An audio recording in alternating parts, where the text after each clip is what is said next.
নমস্কাৰ দোস্ত, মই সুনীল আপোনালোকক মোৰ ইউটিউব চেনেললৈ স্বাগতম জনাইছোঁ। পোনপ্ৰথমে সকলোলৈকে মোৰ ফালৰ পৰা ৰঙালী বিহুৰ শুভেচ্ছা জনালোঁ। দেশত 15 দিনৰ কাৰণে লকডাউন বৃদ্ধি হোৱাৰ সম্ভাৱনা আছে বুলি কেন্দ্ৰীয় চৰকাৰে ঘোষণা কৰে, যদিও কিছু কিছু ক্ষেত্ৰত লকডাউনৰ শিথিলতা দেখা পোৱা যাব বুলিও প্ৰকাশ কৰে। এই ভিডিঅ'টোৰ জৰিয়তে মই আপোনালোকক দেখুৱাম যে কিদৰে এগৰাকী মহিলাই কৰোনা ভাইৰাছৰ টেষ্টিং কিট প্ৰস্তুত কৰি তুলিলে।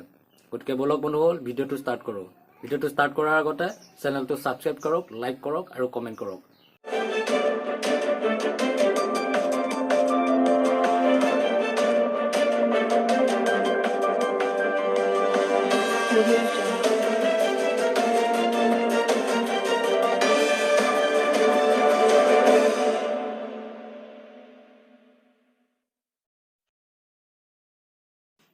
এইগৰাকী মহিলা ভিৰলজিষ্টৰ নেতৃত্বত ভাৰতৰ বিশেষ সফলতা দেখা পোৱা যায়। পুনেৰ মাইলেবে নিৰ্মাণ কৰিলে কৰোনা ভাইৰাছৰ এক টেষ্টিং কিট। মুঠতে 2.5 ঘণ্টাৰ ভিতৰতে কৰোনাৰ ফলাফল দিব পাৰে এইবিধ কৰোনাৰ টেষ্টিং কিটে। ভিৰলজিষ্ট মৃণাল দাগভে ভছলেৰ নেতৃত্বত এইবিধ কৰোনা ভাইৰাছৰ টেষ্টিং কিট নিৰ্মাণ কৰা হয়। 18 মাৰ্চত নেশ্যনেল ইনষ্টিটিউট অৱ ভিৰলজিত দাখিল কৰিছিল এইবিধ কৰোনাৰ টেষ্টিং কিটে। আৰু এদিন পিছতে কন্যা সন্তান জন্ম দিছিল ভিৰলজিষ্টগৰাকীয়ে।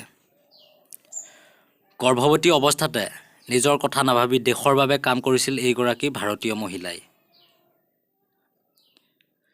মৃণাল দাগভে ভছলেৰ নেতৃত্বত 10 গৰাকী ভিৰলজিষ্টে কাম কৰিছিল এই প্ৰকল্পত। ভাৰতৰ বিভিন্ন ঠাইলৈ প্ৰেৰণ কৰিছিল এই কৰোনা ভাইৰাছৰ টেষ্টিং কিট। পুঁজিপতি আনন্দ মহিন্দ্ৰায়ো প্ৰশংসা কৰিছে ভছলেৰ এই পদক্ষেপক। গৰ্ভৱতী অৱস্থাতে নিজৰ কথা নাভাবি দেশৰ বাবে কাম কৰিছিল এইগৰাকী ভাৰতীয় মহিলাই।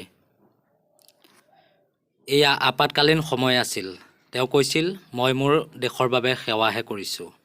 এইগৰাকী হৈছে ভাৰতৰ মহিলাগৰাকী, যিগৰাকীয়ে কৰোনা ভাইৰাছৰ টেষ্টিং কিট নিৰ্মাণ কৰি উলিয়ায়।